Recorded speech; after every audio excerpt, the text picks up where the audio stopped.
If you're a cricketer suffering with tight hips, in the next few minutes we're going to look at why that happens, how it impacts your game, and what we can do to fix it.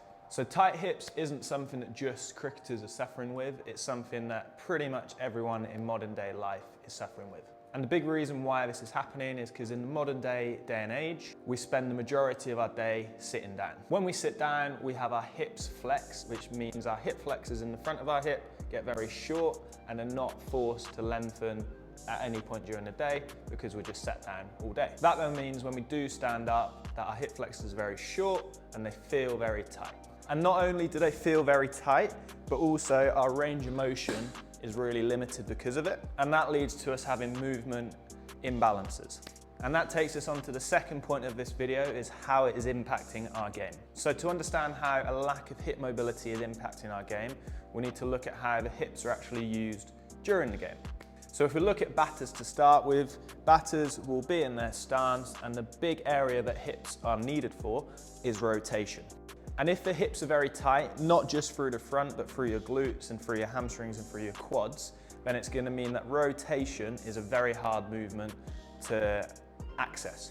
But the human body is very clever and it will find a way to make you rotate, but it's probably going to lead to a leak in your kinetic chain, which is going to mean less energy going up through your body, which is ultimately going to lead to a lower bat speed. So for example, if I'm striking the ball here and my hips are locked and I can't move, then probably what I'm going to do is I'm going to be very upper body, or my bottom hand's going to get involved and this back leg is going to have to spin.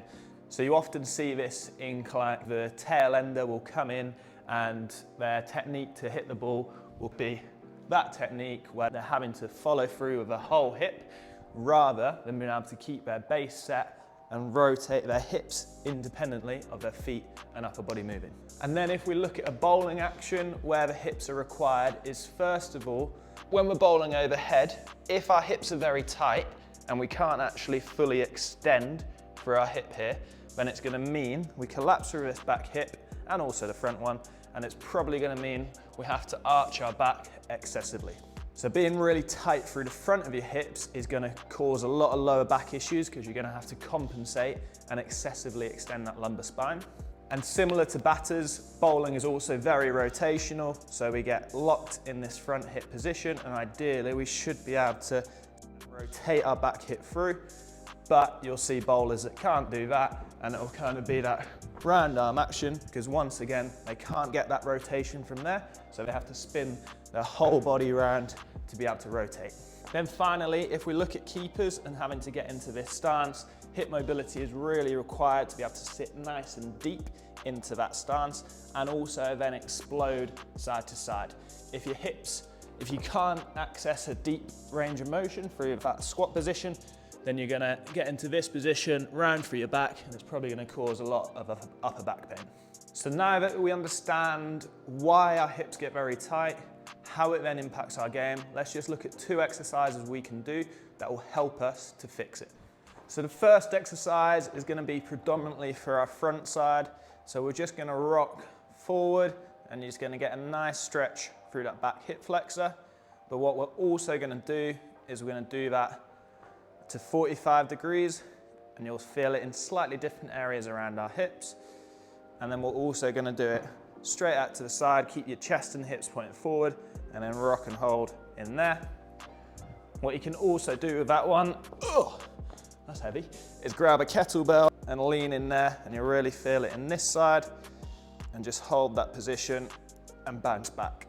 I call that one the freeway rock just because you're rocking forwards 45 degrees and directly to the side. What I would do is I'd do 3 to 5 reps where you're holding it for 3 to 5 seconds. You don't need to lean back, and just let the hips do the work. And you'll really feel it in your hips. And just to go back a step and add on to why our hips get very tight. Our hips get very tight because ultimately there's a lot of really big muscles attach onto our pelvis. And the hips is the central part of the body, so it's having to do a lot of work. If our quads then get tight, they're going to pull on our pelvis. And then let's say our left lower back is tight, that's then going to pull on it. So our pelvis is then probably going to get quite stiff if everything else is tight. So it's really important we mobilize in multiple directions, the muscles to do what we want them to do, and the joints to move how we want them to be. Next up, we're gonna do a 90-90 stretch, which is probably my favorite one that we have, and everyone always feels it in their hips, just as we want to do. It's really good to release the lower back.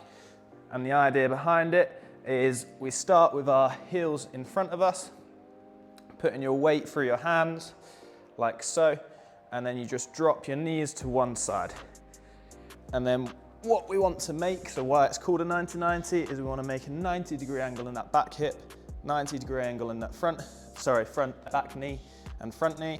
That should form a nice rectangle in this part. What's really important is we want to try and be as upright as possible for our upper body.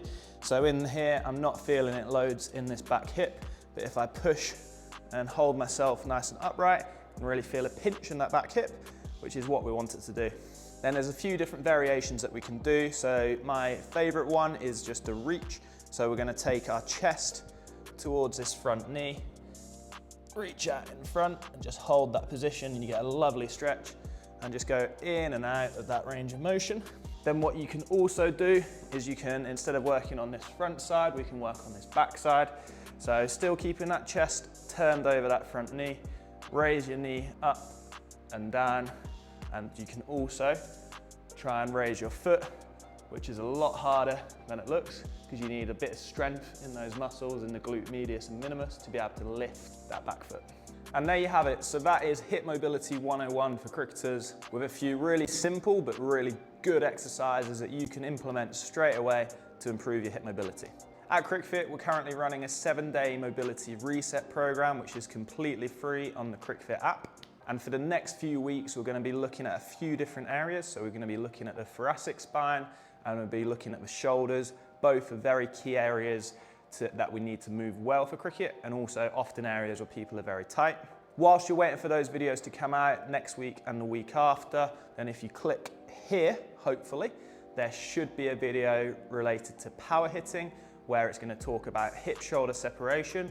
And if you watch that, you're going to understand exactly why the thoracic spine is so important.